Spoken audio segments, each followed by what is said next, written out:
Hello student, this is Abhishek here और स्वागत है आपका हमारे चैनल स्टडी क्लास पे। तो स्टूडेंट, जैसा कि आप देख पा रहे हैं कि आज की हमारी ये क्लास होने वाली है मध्य प्रदेश डीएलएड का प्रथम वर्ष का विषय पूर्व बाल व्यवस्था परिचर्या एवं शिक्षा। इस विषय को कुछ लोग पूर्व बाल व्यवस्था परिचर्या न कहकर परिचर्चा भी कहते हैं, वो भी सही है, बिल्कुल गलत नहीं है। तो पूर्व बाल व्यवस्था परिचर्या एवं शिक्षा इस विषय की इकाई 2 की आज हम बात करने वाले हैं। इकाई 1 का क्लास हम ऑलरेडी ला चुके हैं, अगर आपने नहीं देखी है तो प्लेलिस्ट जरूर चेक कर लें। तो आज हम बात करेंगे इस इकाई 2 की, जिसका नाम है विकास की दृष्टि से समुचित प्रारंभिक बचपन में देखभाल और शिक्षा पाठ्यक्रम के सिद्धांत और विधियां। तो जैसा कि आप देख ही पा रहे हैं कि बहुत लंबी चौड़ी ये इकाई का नाम भी है, बहुत लंबी चौड़ी इकाई है। तो इस इकाई को आज हम देखने वाले हैं। अब इस इकाई के नाम में आप देखोगे विकास की दृष्टि से समुचित प्रारंभिक बचपन में देखभाल, यानी प्रारंभिक बचपन में विकास के लिए जो देखभाल करनी होती है उसके बारे में इस पूरे इकाई पर चर्चा होगी। यानी इस इकाई 2 पर जितने भी हम क्वेश्चंस यहाँ पर देखेंगे, उनके उत्तर देखेंगे, पीवाईक्यूज देखेंगे, जिन भी टॉपिक्स को हम पढ़ने वाले हैं वो सब इसी पर आधारित होंगे और ये आने वाली डेट की परीक्षा के लिए बहुत बहुत ज्यादा महत्वपूर्ण रहेंगे और इसके पहले जो पूर्व में डीएलएड की परीक्षाएं हो चुकी हैं उसके लिए बहुत महत्वपूर्ण रहेंगी। तो चलिए बिना किसी देरी के शुरू करते हैं, लेकिन उससे पहले बता दूं भाई, जितने भी लोग क्लास में जुड़ रहे हैं फटाफट लाइव जुड़ रहे हैं, सबसे पहले भाई आप चैनल को सब्सक्राइब करके बेल नोटिफिकेशन ऑल पर रखेंगे, क्योंकि हर दिन क्लास की नोटिफिकेशन तभी आ पाएगी जब आप सब्सक्राइब करके बेल नोटिफिकेशन ऑल पर रखोगे, वरना ऐसे नोटिफिकेशन नहीं जाती यूट्यूब से, ध्यान रखिएगा, ठीक है। तो सब्सक्राइब करके बेल नोटिफिकेशन ऑल पर रख देना। आपके जो क्लासमेट फ्रेंड्स होंगे उनके ग्रुप तक के वीडियो की लाइव की लिंक शेयर कर देना। जितने भी लोग जुड़ रहे हैं फटाफट पहले लाइक करते चलो वीडियो को, ठीक है। और मेरी आवाज अगर क्लियर आ रही है, वीडियो क्लियर आ रही है, तो एक बार कमेंट जरूर कर दे कि हाँ सर क्लियर है, आवाज वीडियो क्लियर है, ऑडियो क्लियर है, एक बार थम्स अप दे दो, कमेंट कर दो क्लियर है, सब कुछ क्लियरली दिख रहा है। चलिए, तो प्रथम वर्ष का विषय पूर्व बाल अवस्था परिचर्या एवं शिक्षा की इकाई 2 की आज हम बात करने वाले हैं। पहले ही बता दूंगी, सबसे पहले इस वीडियो में हम क्या क्या देखने वाले हैं, क्या क्या मैं इस पूरे वीडियो लेक्चर में बताऊंगा, ठीक है। तो सबसे पहले हम बात करेंगे इस पूरे इकाई में, पूरे वीडियो लेक्चर में हम बात करेंगे अंक योजना की, यानी कि इस पूरी इकाई पर अंक कितने आवंटित है, यानी कितने नंबर के कौन कौन से प्रश्न पूछे जाते हैं ये देखेंगे। साथ ही साथ हम देखेंगे इसमें उसके बाद डीएलएड के जो महत्वपूर्ण प्रश्न उत्तर PYQs previous year question paper, यानी इसके पहले जो डीएलएड की परीक्षाएं हुई हैं उनमें कौन कौन से प्रश्न इस इकाई से पूछे गए थे उन क्वेश्चंस को शामिल करेंगे और उनके पॉइंट वाइज उत्तर क्या लिखने होते हैं वो भी हम देखने वाले हैं। साथ ही साथ आने वाली डेट की परीक्षा के लिए कौन से प्रश्न महत्वपूर्ण हो सकते हैं, कौन से गेस्ट क्वेश्चन होते हैं, उनको भी हम देखने वाले हैं। तो बहुत ज्यादा महत्वपूर्ण वीडियो रहने वाली है। चलिए बिना किसी देरी के शुरू कर लेते हैं और बात करते हैं इसके अंक विभाजन की। अगर मैं बात करूं इसके अंक विभाजन की इकाई 2 की, तो इस पे जो कुल अंक आवंटित है वो है कुल 20। जी हाँ, यानी इस इकाई 2 का पढ़कर 20 अंक मिलेगा। यानी सबसे पहले तो आपको ब्लूप्रिंट जान लेना है भाई, क्योंकि ब्लूप्रिंट नहीं जानोगे, अंक योजना इकाई योजना नहीं जानोगे तो आपको पता ही नहीं रहेगा कि यहाँ पर short question, very short question, long question या वस्तुनिष्ठ ऑब्जेक्टिव क्वेश्चन कौन कौन से आते हैं पता ही नहीं रहेगा। तो पहले आपको अंक योजना पता होनी चाहिए ताकि आप अच्छे से सही तरीके से प्रिपेयर कर पाए क्या पढ़ना है। जैसे किसी इकाई से मान लीजिए लॉन्ग क्वेश्चन नहीं आते, आप बैठ के सिर्फ शॉर्ट पढ़ रहे हो, किसी इकाई से ऑब्जेक्टिव क्वेश्चंस आते नहीं है बट फिर भी आप उससे ऑब्जेक्टिव क्वेश्चंस वस्तुनिष्ठ प्रश्न उत्तर रट रहे हो, तो कोई फायदा होगा नहीं, समय की बर्बादी होगी। तो हमें हार्डवर्क से ज्यादा स्मार्ट वर्क भी करना है, ध्यान रखिएगा, ठीक है। तो अंक योजना की बात करें तो कुल अंक आवंटित है 20। टोटल कितने मार्क्स मिलेंगे 20। वस्तुनिष्ठ प्रश्न कितने आते हैं 4, यानी एक एक नंबर के टोटल कितने क्वेश्चन आएंगे 4 आएंगे। 3 अंक का एक प्रश्न होगा, 4 अंक के 2 प्रश्न होंगे और 5 अंक का भी एक प्रश्न होगा। यानी कुल इस प्रकार से आपका ये अंक विभाजन होगा। 5 का एक प्रश्न यानी 5 नंबर, 4 के 2 यानी 8, 8 5 13, 13 3 नंबर का एक प्रश्न 13 3 16 और 4 ऑब्जेक्टिव यानी 20। तो इस प्रकार से कुल 20 अंक आवंटित है इस एक इकाई पर। क्लियर है, अंक योजना समझ में आ गई है। तो चलिए अंक योजना के बाद सीधा आगे बढ़ चलते हैं, शुरू करते हैं इस वीडियो को। लेकिन उससे पहले बताना चाहूंगा कि अगर आप एमपी डीएलएड में 100% तैयारी करना चाहते हैं, 90+% स्कोर करना चाहते हैं, हमारे चैनल से अब तक हजारों छात्रों ने 90+% स्कोर किया है। 1 लाख से ज्यादा स्टूडेंट यहाँ पढ़ चुके हैं, 1.25 लाख स्टूडेंट पढ़ चुके हैं और सबने अपनी डीएलएड की परीक्षा बहुत बढ़िया तरीके से पास की है, डिप्लोमा प्राप्त किया है। आप भी उनमें से एक होना चाहते हैं तो आप हमारे फुल कोर्स को, संपूर्ण डीएलएड के कोर्स को जरूर परचेस करें। इस कोर्स में आपको 2000 आने वाली इस समय की 2026 की परीक्षा के लिए पूरा 100% तैयारी किया जाएगा, करवाया जाएगा। इसमें आपको notes, video lecture, marathon lecture, सभी विषयों के ऑब्जेक्टिव क्वेश्चंस, है ना, वस्तुनिष्ठ प्रश्न उत्तर, ये सब कुछ आपको मिलता है। Detail notes, handwritten notes, printed notes, ये सब कुछ आपको मात्र एक कोर्स में मिलता है। कोर्स परचेस करना बहुत आसान है। वीडियो के डिस्क्रिप्शन में आपको लिंक दी होगी, लिंक पे आप सब्सक्राइब क्लिक करेंगे तो सीधा हमारे ऐप पर जाएंगे, वहां से आप ऐप डाउनलोड करके सीधा कोर्स परचेस कर सकते हो। और कमाल की बात है कि इस वक्त कितनी छूट चल रही है, 33%। जी हाँ, हमारे इस कोर्स पर 33% का ऑफ चल रहा है, 33% की छूट है। ठीक है, तो ये बहुत सीमित समय के लिए है, तो फटाफट इस कोर्स को परचेस कर लें। तो आप आपके जो क्लासमेट फ्रेंड्स होंगे उन तक भी जरूर पहुंचाएं, क्योंकि आपको अगर परेशानी हो रही डेट में पढ़ना क्या है, लिखना कैसे है, प्रश्न कैसे आते हैं, उत्तर कैसे लिखने होते हैं, पीवाईक्यूज क्या होते हैं, मार्केट से किसी किताब की किसी भी 20 सीरीज की आपको खरीदने की जरूरत नहीं है। इस एक कोर्स से 100% तैयारी हो जाएगी आपकी। क्लियर है, ये ध्यान रखिएगा। चलो तो आगे बढ़ चले, आगे बढ़ते हैं और बात करते हैं अपने इस इकाई के सबसे महत्वपूर्ण प्रश्नों की ओर। तो सबसे पहला जो प्रश्न आपके सामने यहां पर है वो देखिए कि अधिगम से क्या आशय है। जिन लोगों को नहीं पता अधिगम क्या होता है, भाई अधिगम का मतलब होता है सीखना। अधिगम इज नोन एज सीखना। जी हाँ, अधिगम को ही सीखना कहा जाता है। सीखना और अधिगम दोनों जो है एक दूसरे के परिवाची जैसे आप जान लीजिएगा। तो अधिगम क्या है, सीखना क्या है। तो अगर हम बात करें सीखना क्या होता है, तो मैं ये सब छोड़ के पहले थ्योरी छोड़ दो, मैं अपने मन से बताता हूं आपको क्या याद रखना। हम सीखते कैसे, जब हम किसी चीज को देखते हैं फिर उसको दोहराते हैं। हमने पहले वैसा नहीं किया लेकिन हम अपने व्यवहार को बदल के वैसा करते हैं। तो सीखना क्या कहा जाता है सीखने को, कि किसी चीज को जब आप देखते हो तो आपको एक एक्सपीरियंस होता है, अनुभव होता है। फिर उस अनुभव, उस एक्सपीरियंस से आप अपनी हरकतें, अपनी आदतें, अपना व्यवहार बदलते हो। इसे ही तो कहते हैं सीखना, है ना। कोई देखकर सीखता है, कोई खुद से उस काम को करके सीखता है, कोई दूसरों को फॉलो करके एकदम नकल करके, जिसे अनुकरण बोलते हैं, वैसे सीखता है। तो सीखना यही है, अधिगम यही है ना। तो अधिगम की परिभाषा क्या दी जाती है कि वैसे तो अधिगम जो है आप देखोगे तो ये एक ऐसी प्रक्रिया है, वास्तव में अधिगम जो है ऐसी प्रक्रिया है कि किसी कोई क्रिया हो रही, कोई चीज हो रही है, उसके प्रति आप एक प्रतिक्रिया दे रहे हो। अगर आपके सामने किसी ने, जैसे मान लीजिए हम उदाहरण के तौर पर किसी छोटे बच्चे को हम क लिखना सिखा रहे हैं, ठीक है, तो टीचर क्या करते हैं, ब्लैक बोर्ड के ऊपर ऐसा बड़ा सा क बनाते हैं, बच्चे सब उसको देखते हैं कि पहले ऐसे डंडी लगाओ, फिर ऐसे गोला बनाओ, फिर ऐसा करो, फिर ऐसा करो। तो सब बच्चे देखते हैं, फिर अपने कॉपी में वैसा बनाते हैं। तो इस प्रकार से बच्चे क्या सीख गए, क बनाना सीख गए। यही तो अधिगम है। यानी उनके टीचर ने, उनके मैम ने एक अक्षर बनाया, एक क्रिया की, और बच्चों ने उसी के प्रति प्रतिक्रिया की, वैसा ही से नकल कर लिया, अनुकरण कर लिया, फॉलो कर लिया, तो बना दिया। तो यही सीखना होता है। क्लियर है। तो आपको सीखने का अर्थ तो समझ में आया होगा कि सीखना अधिगम क्या होता है। ठीक है, और बात करते हो, देखिए जब आप ऐसी प्रक्रिया करते हो, मतलब कोई प्रक्रिया हो रही है और उसके प्रति आप प्रतिक्रिया कर रहे हो, यानी रिस्पॉन्स दे रहे हो, तो फिर अब इसका रिजल्ट क्या निकलेगा, इसका परिणाम क्या आएगा। तो इस प्रतिक्रिया के परिणाम स्वरूप ही व्यक्ति के व्यवहार में परिवर्तन दिखाई देते हैं। ठीक, जैसा मैंने कहा था, अगर साफ साफ शब्दों में कहा जाए सीखना क्या है, तो सीखना क्या है कि व्यक्ति जो है किसी क्रिया के प्रति प्रतिक्रिया करके जो अनुभव प्राप्त करता है, उससे उसके व्यवहार में जो परिवर्तन होते हैं, उसे ही हम सीखना अधिगम कहते हैं। अगर कोई व्यक्ति ऐसा क बना रहा है, ठीक है, पर वो ऐसे बना दे रहा है, ठीक, तो अब उसने देखा, अब उसका गलत हो गया, तो उसको टीचर उसको डांटेंगे, बोलेंगे इसको मिलाना नहीं है, इसको दूर रखना है। तो व्यक्ति ऐसा सीखा, अब उसने सीख लिया, अब उस क्रिया के प्रति उसने प्रतिक्रिया दी और उसका अनुभव आया उसको कि नहीं, ऐसा मिलाना नहीं होता, ऐसा दूर रखना होता है, फिर उसको दूर रखेगा। ठीक है, तो उसका व्यवहार में अब परिवर्तन हो गया, पहला व्यवहार ऐसा था, अब व्यवहार ऐसा होगा, क्योंकि उसने अपनी कक्षा अध्यापक को, अध्यापिका को, मैडम को, है ना, क्रिया करते हुए देखा, अब उसके प्रति वो प्रतिक्रिया दे रहा है क्योंकि उसे अनुभव हो चुका है।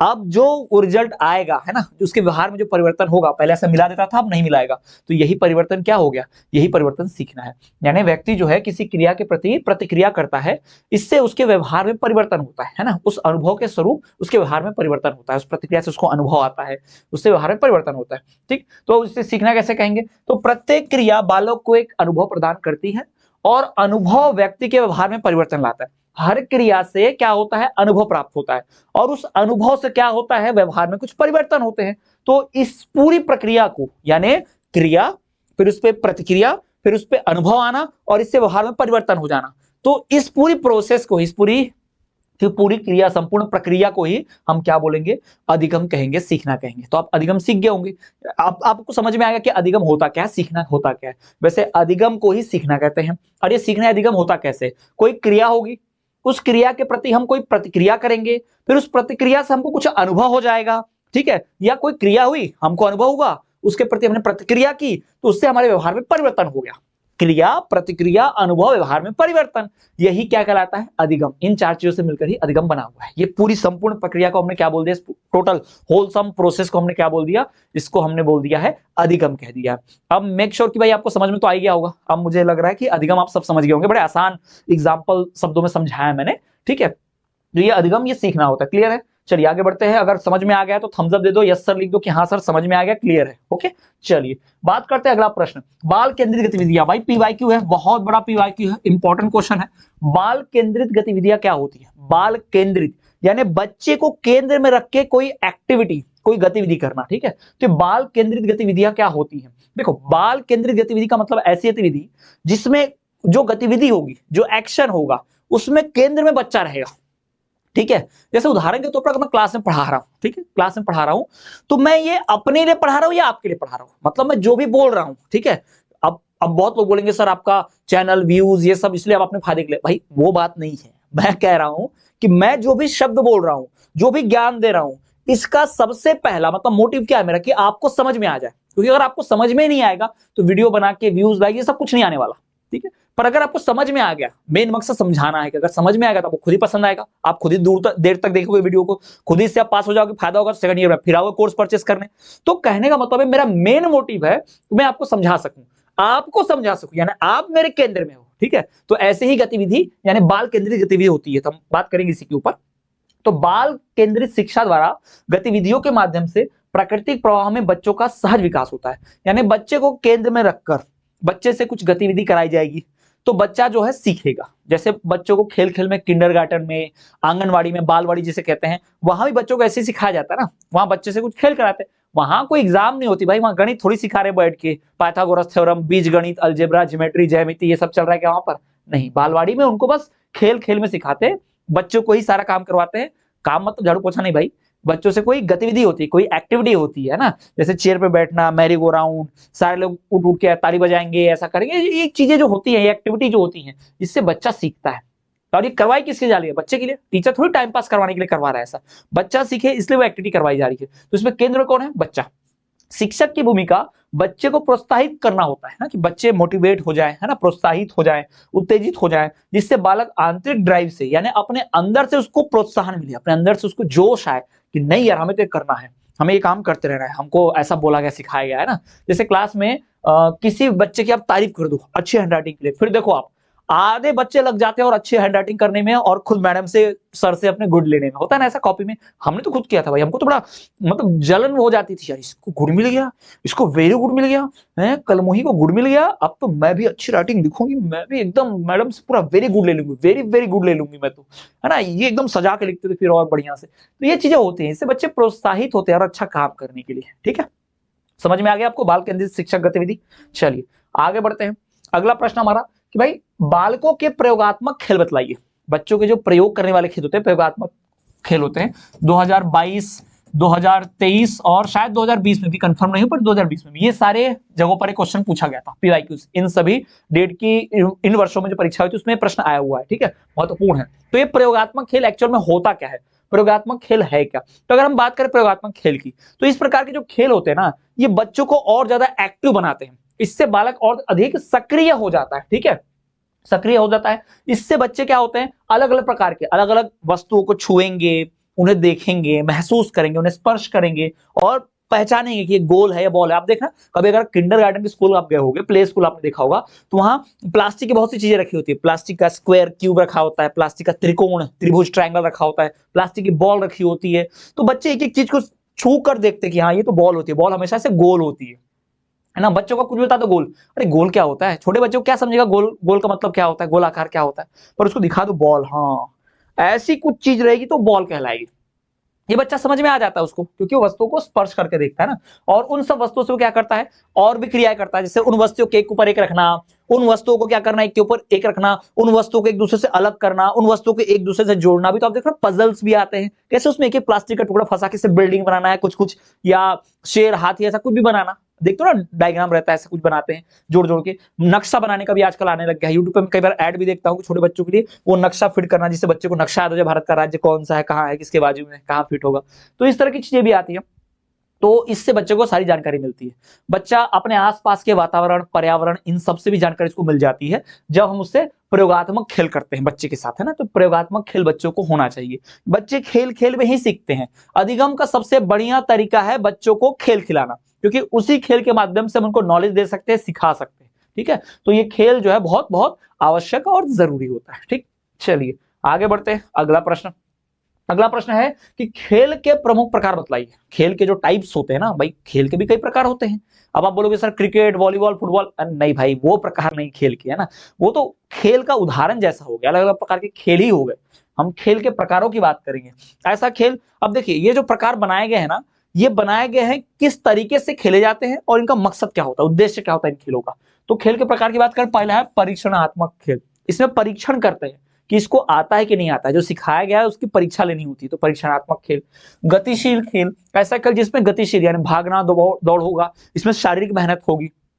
फिर रचनात्मक खेल, जिसमें रचनात्मक यानी क्रिएटिविटी होगी, यानी अपने खुद का दिमाग लगा के, अपना खुद का बुद्धि लगा के उस खेल को खेलना होगा। ठीक है, जैसे चेस, चेस एक बार सिखा दो, लेकिन चेस में जब भी कैसे जीतना, सामने वाली गोटी कैसे मारनी, अपना दिमाग लगाना होता है ना भाई इसमें तो। ठीक, लड़ाई के खेल, कुश्ती, बॉक्सिंग, ये भी तो खेल ही होता है। ठीक है, फिर बौद्धिक खेल, दिमाग से खेले जाने वाला चेस बौद्धिक खेल होता है ना, जीके कंपटीशन, क्विज, ये सब भी बौद्धिक खेल में आते हैं। चेष्टा खेल, किसका कितना ध्यान है, जैसे आप टीवी पे देखो ना कार्टून आता है, तो चित्र में पहचानो कहां पर सेब रखा हुआ है, वो होता है ना। एक तो कार्टून मैंने देखा था बचपन में, बड़ा गुस्सा आता था मेरे को उसका खेल, क्या नाम था उस कार्टून का, डोरा द एक्सप्लोरर। क्या आपको चिड़िया दिख रही है? हाँ हमें भी दिख रही है, वेरी गुड। अरे इतना छोटे बच्चों वाला गेम रहता था, मुझे तो बड़ा इरिटेशन हो जाता था उसको देख के, क्या बता रही, सबको दिख रहा है वो। उसमें एक लड़की आती थी, इतने बाल रहते थे उसके कार्टून में, डोरा, डोरा द एक्सप्लोरर। थोड़ा थोड़ा देखा मैंने बचपन में। ठीक है, तो सृजनात्मकता तथा संरचनात्मकता, यानी क्रिएटिविटी होगी, कुछ इसमें दिमाग लगाना होगा, कुछ संरचना करना होगा, कुछ बनाना होगा। साथ ही साथ फिर उसके बाद विचारात्मक खेल, जिसमें विचार करना होगा। नहीं जैसे वाद विवाद भी तो विचारात्मक खेल जैसा ही है, किसी टॉपिक पर वाद विवाद कराना, अपने अपने विचार देते वो लोग। संवेगात्मक खेल, जिसमें भावनाएं रहती हैं, ऐसा खेल जिसमें भावनाएं, संवेग, है ना, इमोशन जुड़े होंगे। कृत्यात्मक, कोई कृत्य करना होगा, कोई जैसे कि नाच के दिखाओ, गा कर दिखाओ, एक्सरसाइज करके दिखाओ, दंड बैठक लगा के दिखाओ, पुशअप्स करके दिखाओ, ये भी एक खेल की तरह है। रेत वाले खेल, रेत का घर बना, हमने तो बहुत खेला है बचपन में, रेत रेत में घर बनाना। अपना घर बना तो ठीक, नहीं तो सामने वाला कभी तोड़ दो, ऐसे किए हैं। वैसे तो बचपन में बदमाश था मैं, आपने भी शायद किया हो ऐसा कुछ, है ना, कमेंट करके जरूर बताइए अगर आपने भी ऐसा किया तो। पानी के खेल, पानी वाले भी खेल होते हैं, स्विमिंग पूल में नहाना, एक दूसरे पर पानी फेंकना। भाई होली अभी तो गई है, तो उसमें भी तो पानी का खेल होता ही होता है। देखना छोटे बच्चों को, देखना पानी में से छप छप बाल्टी में, कितना भी मम्मी उनको पकड़ ले, पानी में गए तो बस उनको बड़ा मजा आता है, गीला हो जाते हैं, सर्दी हो जाती है, निमोनिया हो जाता है। पर इन सब खेलों से बच्चे कुछ ना कुछ चीजें तो सीखते ही, ये बहुत जरूरी है। ठीक है, पर देखना रहेगा कि इसमें खतरा ना हो, कुछ नुकसान ना पहुंच जाए। ठीक, चलिए तो आगे बढ़े। अगला सवाल देखिए, बहुत महत्वपूर्ण अगला सवाल है कि खेलों के महत्व का वर्णन कीजिए, यानी खेलों का क्या महत्व है। ठीक है, अब ऐसा सवाल पूछा, अब इसका उत्तर कैसे लिखना होगा, तो भाई प्रश्न है कि खेलों के महत्व का वर्णन कीजिए। खेलों के बहुत सारे या खेल बहुत महत्वपूर्ण है, इसके कुछ प्रमुख महत्व नीचे दिए जा रहे हैं। ऐसे पहले थ्योरी बना दो। फिर नंबर 1, शारीरिक विकास में सहायक। पर एक बात बताओ मुझे, अगर ये प्रश्न 5 नंबर के लिए आ गया, 4 नंबर के लिए आ गया, तो क्या ऐसे ये 2-2, 3-3 शब्द के 5 वर्ड लिखने से पूरे नंबर मिल जाएंगे? नहीं, आप पहले हेडिंग देंगे। जैसे मैंने थ्योरी बताया कि खेल बहुत सारे, खेल का बहुत महत्व होता है, उसमें से कुछ प्रमुख महत्व जो है खेल का दिया जा रहा है, नीचे ऐसा लिख देंगे। थ्योरी होगी पहले 1.5-2 लाइन की, फिर लिखेंगे नंबर 1 शारीरिक विकास में सहायक, ये हो गया अपना टाइटल। फिर उस पर थ्योरी देंगे, डैश देके उसके अंदर 2-3 लाइन की और थ्योरी लिखो। क्या लिखना है? कुछ नहीं, जो आपने यहां लिखा ना हेडिंग में, इसको याद रखो बस, बाकी के अंदर की थ्योरी इसी की मदद से लिख दो। ठीक है, इसको लंबा चौड़ा करके लिख दो। जैसे शारीरिक विकास में सहायक, क्या लिखेंगे? खेल जो होते हैं बच्चों के शारीरिक विकास में बहुत सहायता प्रदान करते हैं, बच्चों का शरीर जो है बहुत, आप कह सकते हो, गतिशील रहता है, उनका शरीर स्वस्थ रहता है खेल से। लिख दिया मैंने थ्योरी, 2 लाइन की, 3 लाइन की, सिर्फ इसी की मदद से, तो मिल गए नंबर पूरे पूरे। तो हम में सब में यही करना है, खेल से शारीरिक विकास में सहायक होता है खेल। दूसरा, मानसिक विकास में भी सहायक होता है, खेल से बच्चे का मानसिक कसरत भी हो जाता है, मानसिक परिश्रम भी हो जाता है, दिमाग लगाना पड़ता है, सोचना पड़ता है कैसे जीता जाए खेल को, क्या करे, तो इससे भी उसका मदद हो जाती है। ठीक है, नैतिक विकास में सहायक, खेल में ईमानदारी से खेलना है, सामने वाले विरोधी का अपमान नहीं करना है, अगर वो आप जीत गए हार गए तो भी उनको हाथ मिलाना, देखो ना, तो इससे नैतिक यानी मोरालिटी बची रहती है। सामने वाला अगर आउट नहीं है फिर भी चिल्ला दो झूठ झूठ आउट हो, ऐसा नहीं। नैतिक विकास यानी ईमानदारी से खेलकर जीतना है। कई बार देखा है ऐसा, कुछ बेईमानी भी करते पर बहुत सारे लोग फिर जब ईमानदारी से खेलकर जीतते, दूसरों को भी शर्म आती है या दूसरे भी उनसे प्रेरित हो जाते, नहीं यार हमें भी ईमानदारी से खेलना चाहिए ना। तो नैतिक विकास। सामाजिक विकास में सहायक, भाई खेल तो सामाजिक विकास में सहायक है। क्यों? खेल हमेशा अकेले थोड़ी खेला जाता है, खेल में पूरी टीम, समूह रहता है, सदस्य रहते हैं, तो उसमें समझ लो एक छोटा पूरा समाज है, मिलजुल कर रहना, मिलजुल कर खेलना, टीम को जिताना, इस तरह की फीलिंग, मतलब मिलजुल कर समाज को चलाना, ये तो वहीं से विकास हो जाता है उस भावना का। फिर सामाजिक विकास में सहायक और नागरिकता के विकास में सहायक और देश के विकास में सहायक, साथ ही साथ बच्चे का मानसिक विकास में सहायक, बच्चे का शारीरिक विकास में सहायक, सब लिख सकते हो। यानी बच्चे का जो जो विकास होता है ना, वो सब में खेल का महत्व है। यानी जितने भी टाइप के विकास होंगे बच्चे के, शारीरिक विकास, मानसिक विकास, फिर आप सामाजिक विकास, यानी बच्चे का नैतिक विकास, भावनात्मक विकास, सब जोड़ दो, सब कुछ खेल से होता है। सब इन सब का खेल में महत्व है, ठीक है। खेल करने से सब बढ़ते हैं। तो ऐसा हेडिंग लगा के उसके अंदर थ्योरी थ्योरी लिख दो। क्लियर है, समझ में आ गया कैसे लिखना है इसको। नोट्स में तो डिटेल में पूरा आपको मिल भी जाएगा, पॉइंट सारा कुछ, है ना। नोट्स जो है हमारा पूरा डिटेल में उसमें दिया भी हुआ है सब कुछ, ठीक है। तो ये हो गया हमारा भाई बहुत महत्वपूर्ण प्रश्न। तो ये हमारी इकाई 2 थी, इसके सभी महत्वपूर्ण प्रश्न हमने चर्चा किए। अगली बार जो वीडियो लेकर आएंगे वो इकाई 3 की होगी, उसमें बहुत महत्वपूर्ण वीडियोस में उसमें कई क्वेश्चंस वगैरह लेके चर्चा करेंगे। अगर आप चाहते हैं वीडियो की नोटिफिकेशन आप तक पहुंचे, डेली इसी टाइम पर क्लास हो, आपको वीडियो मिले रोज लाइव, प्रीमियर हो जाए वीडियो, तो आप चैनल को सब्सक्राइब करके बेल नोटिफिकेशन ऑल पर रख देना, तभी नोटिफिकेशन मिलेगी। डीएलएड की संपूर्ण तैयारी, और आप 90+% स्कोर करना चाहते हैं, आपको चिंता हो रही किताब कहां से आएगा, नोट्स कहां से आएगा, सीरीज क्या लूं, कैसे तैयारी होगी, कैसे प्रश्न आते हैं, कैसे लिखना होता है, पीवाईक्यूज कहां मिलेंगे, वस्तुनिष्ठ कैसे होते हैं, इन सब की चिंता हो रही थी, सब भूल जाइए। इन सब का सॉल्यूशन, इन सब का हल आपको मिलेगा मात्र एक कोर्स में, हमारे एमपीडीएलएड के संपूर्ण कोर्स में, वो भी 1 ईयर की पूरी वैलिडिटी के साथ। 1 साल तक ये कोर्स आप पढ़ पाओगे। परीक्षा नजदीक आ जाएगी तब खरीदोगे तो पढ़ने के लिए बहुत कम समय बचेगा, और अभी से पढ़ोगे तो 90+% स्कोर होगे, घबराहट नहीं होगी। वैसे भी 10 सब्जेक्ट पूरे पास करने हैं, 10 के 10, एक भी सब्जेक्ट में अटक गए तो उस सब्जेक्ट का फिर से परीक्षा दो, है ना। तो ये आपको ध्यान रखना है, एक ही बार में 10 के 10 सब्जेक्ट पास करने हैं। तो कोर्स परचेस करने का तरीका बहुत आसान है। इस वीडियो के डिस्क्रिप्शन में हमारे ऐप की लिंक है, वहां से आप ऐप डाउनलोड करेंगे, बिना किसी कूपन कोड के डायरेक्ट कोर्स परचेस कर लेना है। कूपन कोड की जरूरत नहीं है, क्योंकि ऑलरेडी 33% की छूट चल रही है, तो no coupon code is required, direct course purchase कर ले। और ये वीडियो महत्वपूर्ण लगी हो, आपका जो कॉलेज का ग्रुप होगा, व्हाट्सएप ग्रुप होगा, जो भी ग्रुप होगा, इंस्टाग्राम होगा, फेसबुक होगा, अपने कॉलेज के दोस्तों, फ्रेंड्स, क्लासमेट के साथ जरूर शेयर करें। साथ ही साथ जो भी आपके स्टूडेंट्स साथ में क्लासमेट फ्रेंड्स होंगे, डीएड की तैयारी कर रहे हैं, उन तक चैनल जरूर शेयर करें और उन्हें भी तैयारी में लगा दें। चलिए स्टूडेंट्स, मिलेंगे अगले वीडियो में, तब तक के लिए देखते रहिए हमारा चैनल स्टडी क्लास।